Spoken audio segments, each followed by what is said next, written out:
All right, guys, another day, another exercise. Are you up for it? Well, for this one, you're gonna need a box. Not a big one. I'm not kicking you out. You're not gonna move out.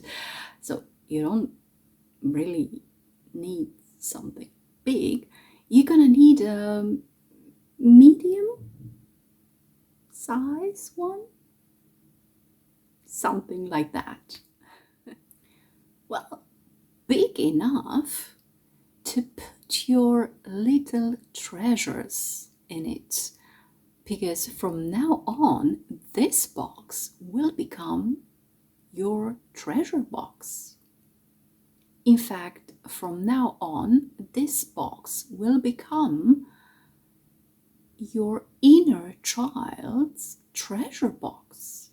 Well, I found mine in an antique shop nearby, and it kind of looks like this. It's cute, right?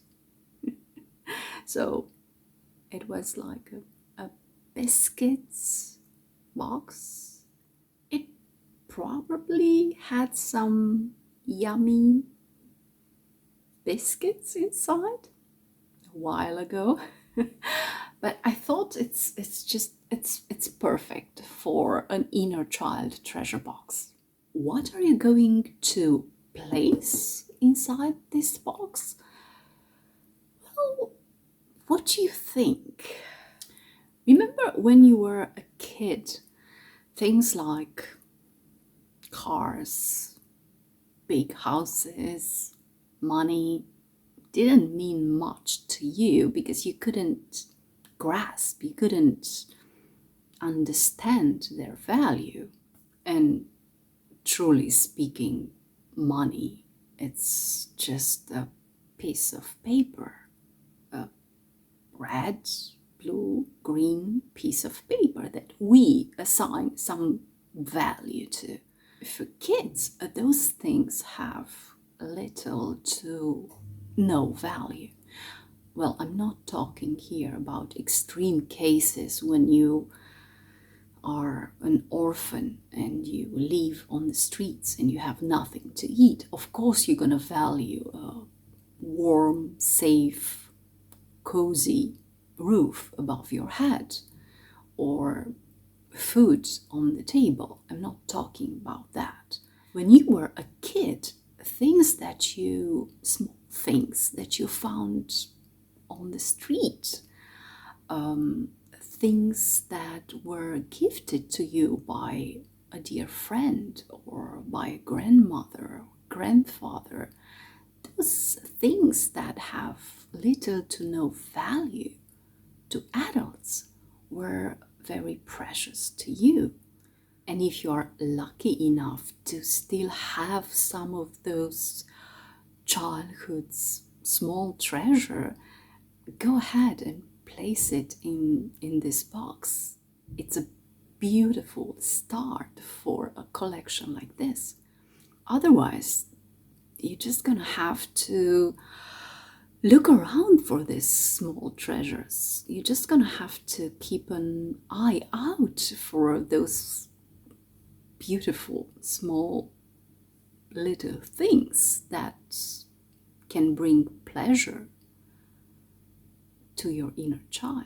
You're also gonna have to keep an open mind because you're gonna kind of have to go back in time and see the world around you through the eyes of a child.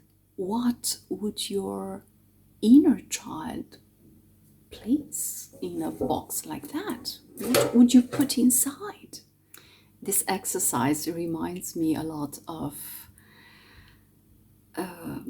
a French movie from a while ago, well, early 2000s, I believe. It's called The Fabulous Destiny of Amelie Poulain.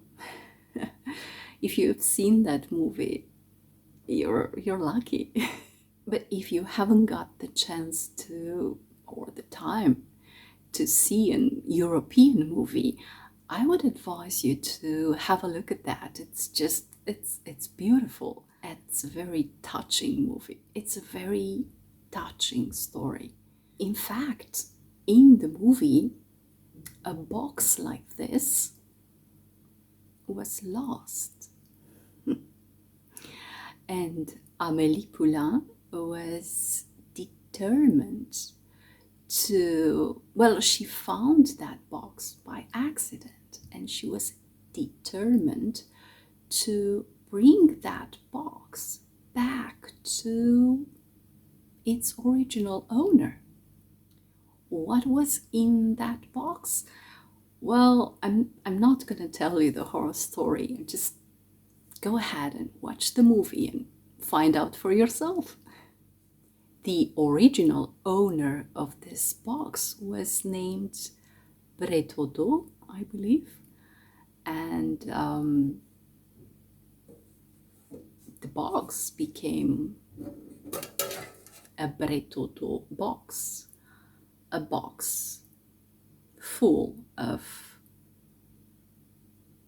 childhood small treasures. What am I gonna place in mine? Well, I don't know. I recently found this tiny little key on the floor. So I think I'm gonna start my collection with this tiny little key. I have no idea what is this key going to unlock for me, but I have a feeling that I'm about to find out. Well, at least my inner child, she's quite happy with her key. So here we go. The first item. So I encourage you to start your own Bretodo box. Have fun with it.